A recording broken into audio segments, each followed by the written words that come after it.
8:37 de la mañana. Mucha gente se pregunta al fin qué va a pasar con la investigación sobre la campaña del presidente Gustavo Petro que se adelanta al interior del Consejo Nacional Electoral. Es que... Ya está que se acaba el gobierno. Sí. ¿Qué va a pasar? Antes de que se acabe, eso se lo garantizo, antes de que se acabe el año se va a tomar una decisión. Es que mire, aquí pasan tantas cosas, tantas noticias y nos vamos olvidando. Usted acuerde que presentaron ya una ponencia, digamos, con multas y con cargos para los miembros de la campaña Petro Presidente, e incluso esa ponencia contempla compulsar copias ante la Fiscalía en lo penal. Pues le cuento lo que viene. Va a rechazarse la recusación, lo que pasa es que recusaron a Álvaro Hernán Prada, que es el ponente, y dijeron no, que usted ya tiene usted se ha referido, usted no es un juez imparcial, etcétera, etcétera. Pero esa recusación me dicen que eso ya tiene ponencia y que va rechazando la recusación, o sea que él seguiría al frente de este tema. Y se procede a votar la ponencia, que como le dije va formulando cargos contra el partido, contra todos los partidos que son miembros del pacto histórico, contra el gerente de la campaña, que es el doctor Ricardo Roa, y contra otras personas que participaron dentro de la campaña. Eso son palabras mayores. Darcy, ¿y cómo se calcula esa composición de fuerzas? ¿La mayoría se inclinaría por negar o por aceptar los cargos? Por aceptar los cargos. Sí, porque es que hay unos votos, por ejemplo, tradicionalmente se cuenta el votus de Altus Baquero, o algunos dicen que ese voto va a ir a favor del petrismo, de las dos magistradas petristas, pero me dicen que no, y que es injusto hablar de que Altus Baquero es del petrismo porque él, y yo la verdad me puse a revisar sus fallos anteriores, y la verdad es que él ha votado en posiciones incluso muchas veces en contra. Cuando fueron los cargos contra el presidente, él votó a favor de esa ponencia, hizo una aclaración de voto. Altus Baquero no es petrista. No es petrista. Parece que le hacen esa fama. Hay unos temas ahí personales y lo ponen, pero la verdad es que no. Y él otra vez será de los que vota a favor de la ponencia de Álvaro Hernán Prada, y donde, como les digo yo, ahí hay una cantidad de consecuencias. Es muy difícil, y ya será muy difícil sostener a Ricardo Roa después de este fallo. Pues es que si esto se produce es impresentable. Darcy, pero ¿sabe que pasa mucho que cuando hay una pelea entre dos personas, una de las herramientas es etiquetar al rival? Sí, entonces exacto. Ponerle el rótulo, no, es que fulanito uribista, es petrista, o es que es tal cosa, y no lo es. Sí. A propósito de Altus Baquero, me dicen que ya quedó todo chuleado, todo lo que trataron de hacer para que no se quedara con su magistratura, y que está ultra contra firme, y que ya quedó todo zanjado. Esto fue el Consejo de Estado, tutela en la Corte Constitucional, y finalmente la Procuraduría ya cerró la última instancia, digamos, en lo disciplinario. La discusión dejó en firme la elección de Altus Baquero en el Consejo Nacional Electoral. Se cerró esa investigación disciplinaria donde se alegaba que él no tenía, hablando de todas estas cosas, que él no tenía la experiencia necesaria para ser magistrado. Entonces empiezan a contar días, meses, horas y años, y encontraron pero esto que cumple con todos los requisitos, y digamos... Él sí presentó las pruebas a ver cuando se graduó. Sí, además creo que ya hace bastantes años, ¿no? Tiene una carrera larga, estuvo en la Defensoría del Pueblo, en la registraduría, exactamente.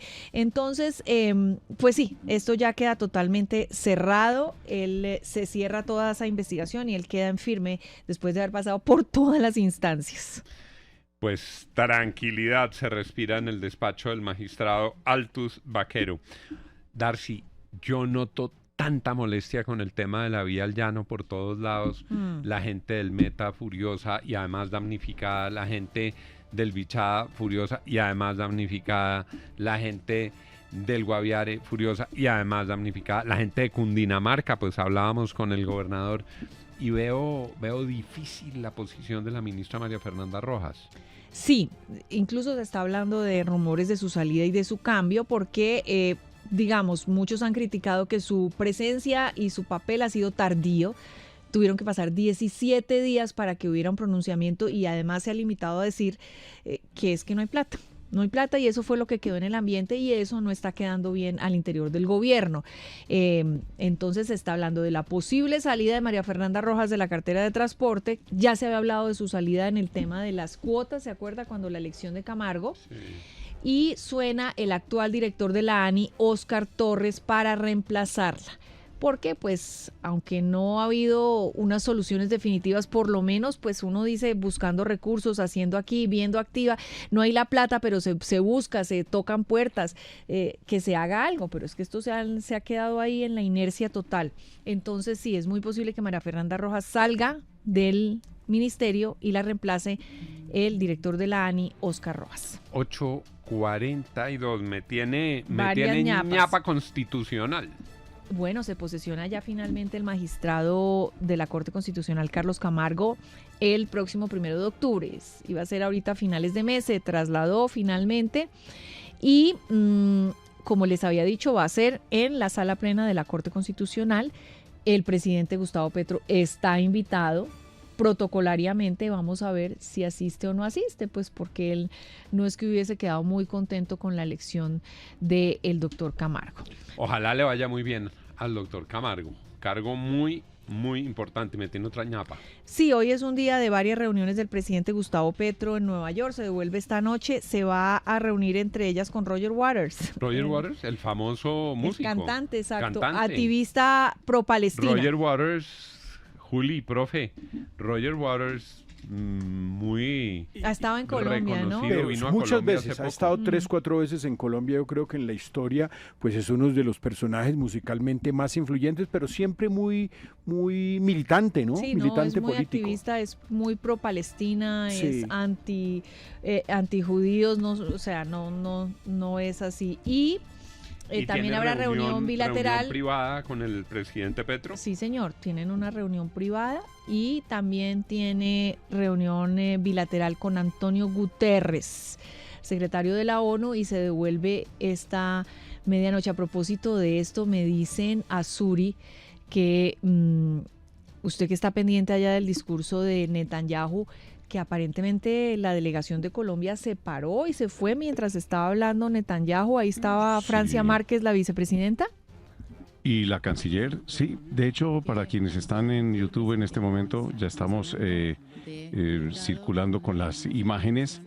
En este momento sigue hablando Netanyahu, ya les hablo sobre ello, pero entonces concentrémonos en el momento en el que es algo habitual allí en Naciones Unidas, en señal de protesta. Se levantan algunas delegaciones, no ha sido la excepción el caso de Israel. Allí estamos con las imágenes y hay un comunicado que dice textualmente, Darcy, permítame que estoy en su sección, la delegación de Colombia abandonó la plenaria de la Asamblea General de las Naciones Unidas durante la intervención de Israel porque no queremos legitimar con nuestra presencia un discurso que justifica la guerra y la ocupación. Es un acto de dignidad frente a las violaciones sistemáticas al derecho internacional y a los derechos humanos del pueblo palestino. Colombia no será cómplice del silencio. Estamos del lado de la paz, de la autodeterminación de los pueblos y la justicia global. El video en el que aparece la señora canciller, Rosa Yolanda Villavicencio y Francia Márquez. Y las sillas vacías que quedan mientras el señor Netanyahu continúa en su discurso. 8:45, pero veo que muchas delegaciones se salieron. Sí. Sí. Uy. Ahora, permítanme un detallito porque mencionábamos, digamos, la sorpresa que ha causado Netanyahu con ese PIN, con el código QR. Y mire lo que acaba de ocurrir, divulgado incluso por la propia oficina del primer ministro. En una acción sin precedentes, el primer ministro Netanyahu ha dicho en Naciones Unidas que tiene el control absoluto de los teléfonos de los residentes de Gaza y de los miembros del Hamas y que en este momento, incluso los teléfonos no se pueden apagar, está retransmitiendo el discurso de Netanyahu para todos los habitantes de Gaza y para los miembros del Hamas. Su discurso se transmite en vivo, un discurso en el que pide la liberación de los rehenes y les está diciendo, acabemos con esto ya mismo. Quien lo haga, vivirá, mientras que quienes no lo hagan serán perseguidos. Impresionante. Hay un detalle también, Azuri y Juan, y es que el avión que llevaba al primer ministro Netanyahu ha cambiado su ruta para llegar hasta Nueva York. No han querido sobrevolar ni Francia ni España porque por temor a que el avión tuviera algún problema, tuviera que aterrizar, y la posibilidad de que fuera Netanyahu detenido por la orden internacional que tiene de detención, de captura. Así que ha hecho 800 kilómetros más para no pasar por cielos de Francia y España. 8:47 lo que ocurre en Naciones Unidas. Sabroso ese cargo de Francia Márquez, ¿no? ¿Por qué? Pues... pero se fue levantando la mano. Está en Nueva York. Presidente. Está en Nueva York. Sí. No fue mucho lo que le tocó hacer en esta sesión. Yo la vi muy juiciosa tomando nota en sus apuntes cuando el presidente Petro estaba hablando. ¿Y esas notas para qué sirven? Para el recuerdo. 8:48 para poner para el libro en el baúl de los recuerdos cuando eso está como de moda, Juan, esa manera de protestar, ¿no? Le pasó, lo sufrió el presidente Petro con la delegación de Estados Unidos en su discurso, y ahora lo sufre Netanyahu con varias delegaciones que estamos viendo allí. Sí, ahora lo que vimos aquí fue una romería. Histórico, ¿eh? Sí, a Petro no se le salió sino la declaración de Estados Unidos, pero también por otra razón. Es que no había nadie. Porque ya estaba vacío el salón, o sea, ya se habían salido. Pero sin duda, muchos de los que pues se hubieran podido salir. Yo no sé si eso causa a reflexiones, ¿no? Pues yo no sé si el gobierno de Israel también, porque no se le para solamente la delegación de Colombia, o no se le para la delegación de Palestina, hay varios gobiernos, aquí entonces hubo una protesta de la asamblea y esas cosas, muchos países. Y esas cosas tienen que oírse. Ahora, la ONU es un poco mamerta, ¿no? Eso sí. No, la ONU son todas las naciones. Hay mucha, la ONU son mucho de izquierda, hay mucho de izquierda dominada. Es el mundo. La ONU es la Organización de las Naciones Unidas, el mundo. Pero a mí lo que me parece la ¿quién ONU es más grande que la ONU? ¿Quién? La FIFA. Claro. A mí lo que me parece hoy la ONU y la FIFA va a expulsar a Israel. La ONU me parece a mí hoy anacrónica, burocratizada. No le diga eso a Francia Márquez. No se me ocurre un secretario general de la ONU más opaco que el señor Gutiérrez.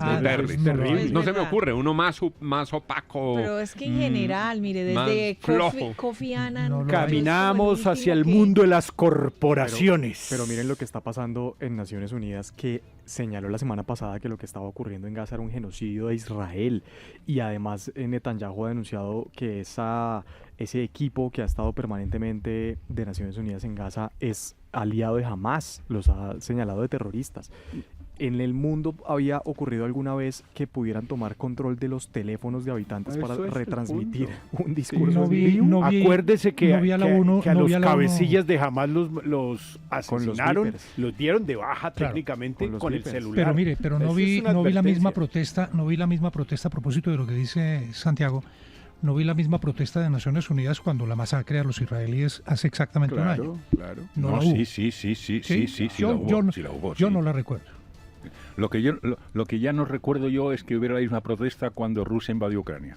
Eso también es parte de la historia. También.